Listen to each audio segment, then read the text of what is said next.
Selamat pagi dan salam sejahtera. Saya Yana dengan NPM 2341202 untuk menyelesaikan tugas UAS Statistika. Sekarang saya akan menjelaskan mengenai artikel penelitian saya dan cara mengolah datanya. Dengan judul Estimating the Influence of Vintage Adoption, Financial Capability, and Innovation on Macro Enterprise Sustainability. Di mana pendekatan menggunakan metode kuantitatif dan datanya disebarkan melalui kuesioner terhadap 280 micro enterprise owners yang menggunakan vintage. Dan untuk pengolahan data menggunakan Partially Square Structural Equation Modeling atau PLS-SEM.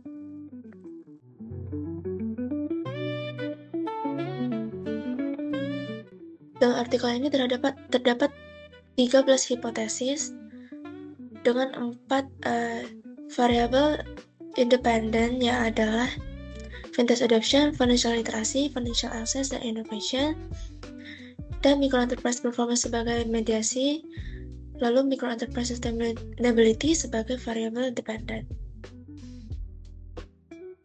Dimana berdasarkan hipotesisnya ini semuanya memiliki pengaruh yang signifikan dan positif.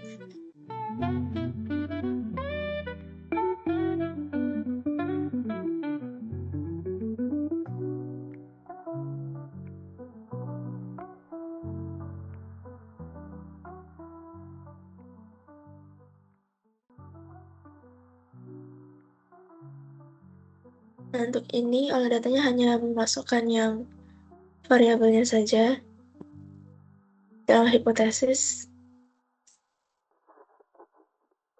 Jadi terdapat 26 indikator.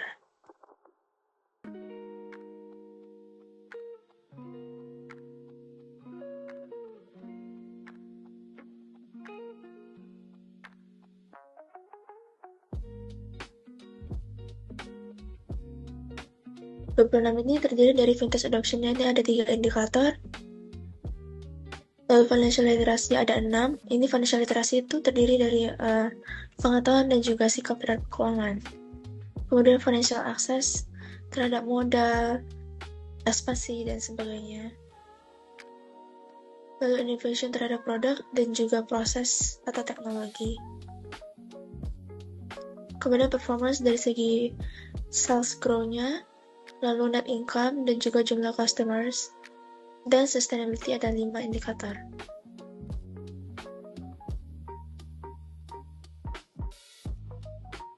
Ini kita bisa blok aja. Vintage adoption,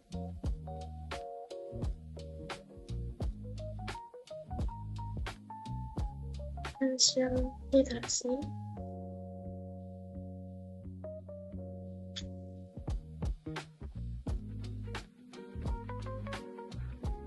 lalu financial access,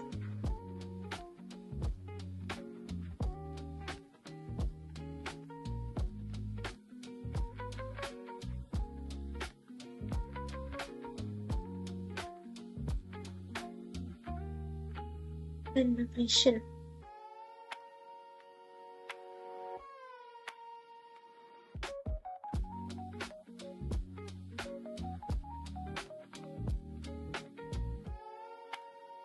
Kemudian mediasinya adalah micro enterprise performance.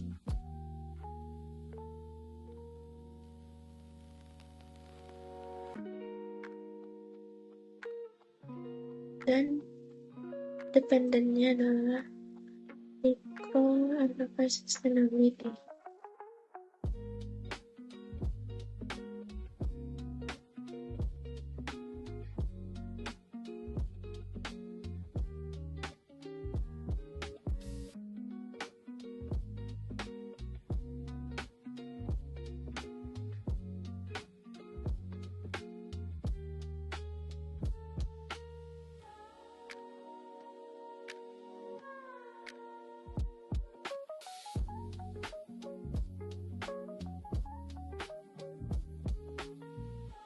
Lalu ini ditarik juga ya, karena memiliki hubungan ini mediasi.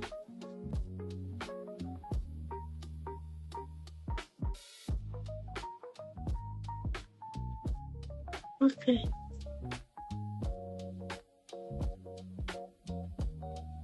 kemudian calculate dan pilih yang algoritma.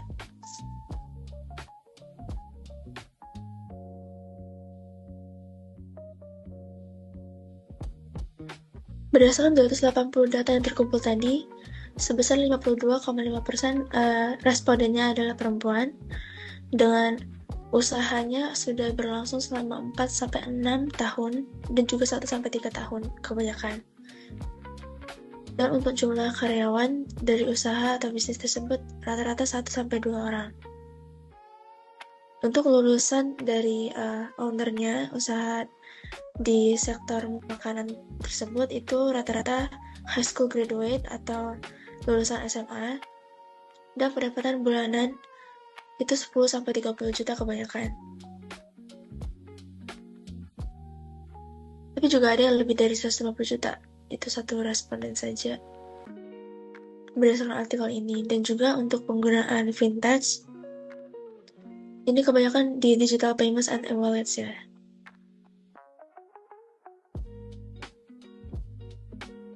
Oke.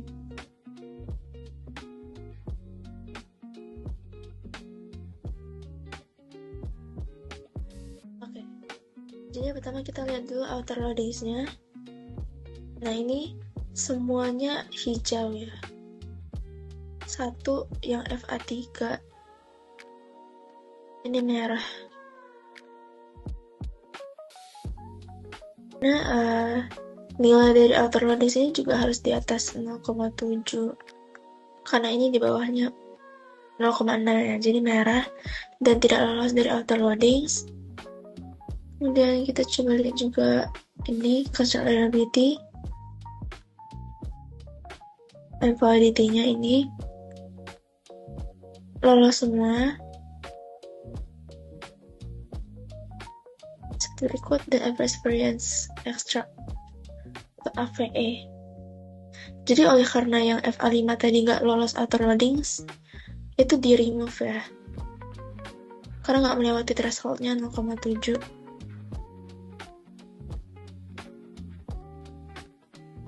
Dan untuk AVE-nya juga semuanya lolos karena di atas 0,5. Nah oleh karena itu yang tadi FA5 dihapus dulu. Ini FA5 ya, kita coba calculate lagi.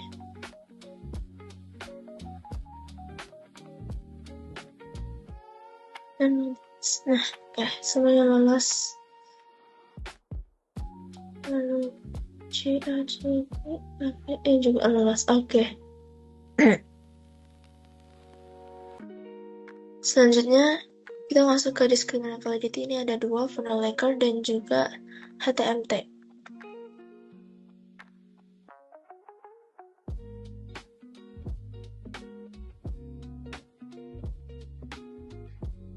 Berikutnya HTMT semuanya lolos karena tadi FA5 juga udah dihapus ya. Nah ini masih lolos 0,8. Kemudian funnel lacquer-nya juga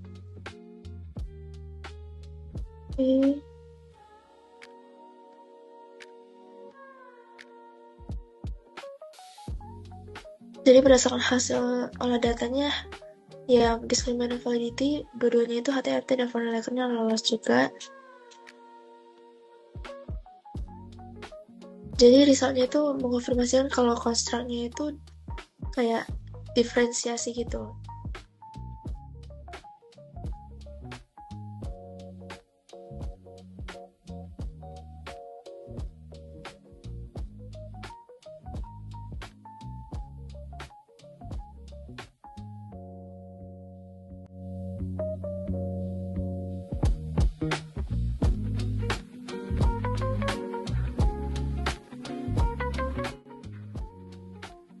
Kemudian ini itu R-square dan F-square.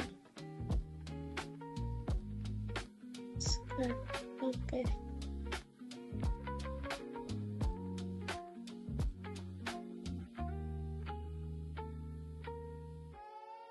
Nah untuk R-square ini kan berarti yang micro enterprise performance-nya 0,378 ya yang adjusted. Itu berarti kayak 38,7%. dari variation of performance-nya ini, micro enterprise performance, itu bisa dijelaskan oleh variabelnya di dalam modul tersebut. Dan indikatornya. Kemudian juga sustainability ini 64,3%.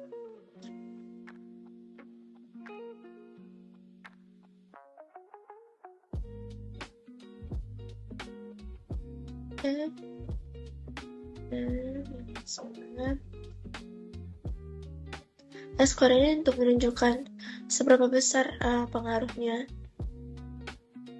terhadap setiap konstruknya dalam variabel tersebut. Tapi ini untuk yang hipotesis untuk influence secara direct atau langsung tanpa melalui mediasi. Jadi ada 9 ya.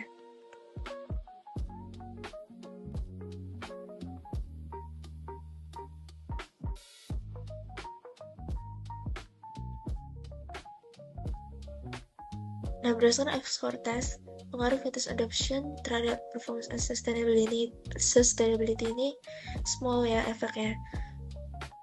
Kemudian untuk financial literacy terhadap performance and sustainability itu medium efeknya karena di atas 0,15, dan juga financial access terhadap performance. Tapi financial access terhadap sustainability ini efeknya kecil. Lalu untuk innovation terhadap performance and sustainability juga kecil. Kemudian performance terhadap sustainability adalah big, 0,302.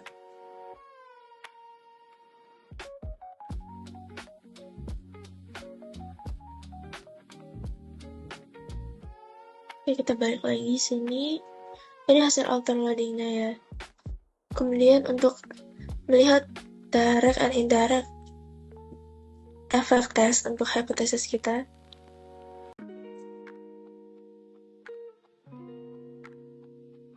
Melalui bootstrapping, lalu start calculation,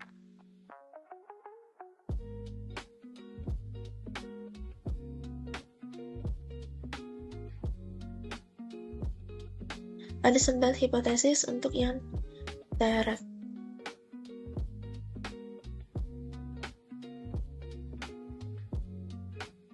Jadi untuk ini yang kita lihat hanya sample mean dan juga p-values-nya. Rata-rata sample mean dari 0,2 sampai 0,4 ya. Lalu p-values ini menunjukkan 0,0 yang berarti signifikan dan positif. Sehingga ini mendukung pernyataan dari hipotesis sebelumnya juga kalau semuanya ini adalah support dan signifikan.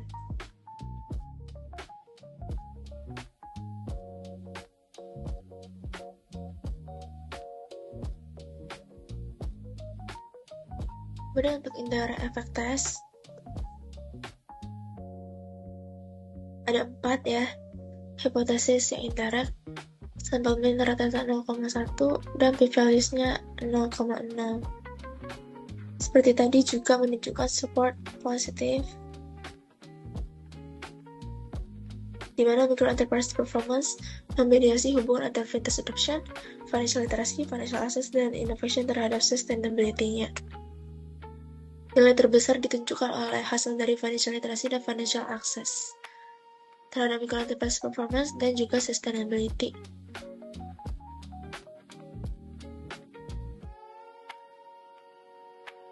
Nah, jadi berdasarkan hasil tadi, semuanya itu mempengaruhi secara positif dan juga mendukung hipotesis sebelumnya dengan financial literacy yang menunjukkan strong influence ya,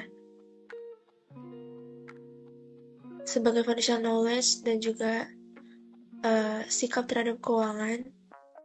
Lalu financial access significantly berkontribusi untuk memperkuat dari stabilitas terhadap operasional bisnis, karena ia juga mempengaruhi performance dan sustainability ya. Kemudian innovation juga membuat suatu bisnis itu mampu beradaptasi dan tetap kompetitif di market yang dynamic. Kemudian, performance memang terbukti mempengaruhi sebagai mediator dan juga sebagai pengaruh langsung terhadap sustainability itu. Kemudian pengaruh dari performance terhadap sustainability sangat-sangat positif, yang menunjukkan bahwa keuntungan dan pertumbuhan dari bisnis itu menunjukkan bahwa mereka itu mampu sustain untuk long term. Jadi dari hasil penelitian ini, untuk suggest-nya terhadap micro enterprise di sektor makanan terutama, itu perlu meningkatkan financial literacy, akses terhadap keuangan, dan untuk continue terus berinovasi dalam berkompetitif. Dan studi ini diharapkan mampu membantu ya untuk usaha mikro di Batam dengan mempertimbangkan berbagai variabel tersebut ini, dan juga untuk studies in future itu bisa untuk mengkaji dari sektor bisnis yang lainnya, dan juga termasuk variabel additional yang untuk provide ya pemahaman terhadap micro enterprise sustainability. Baik, sekian saja penjelasan dari saya mengenai pengolahan data dan juga artikel saya secara singkat. Terima kasih.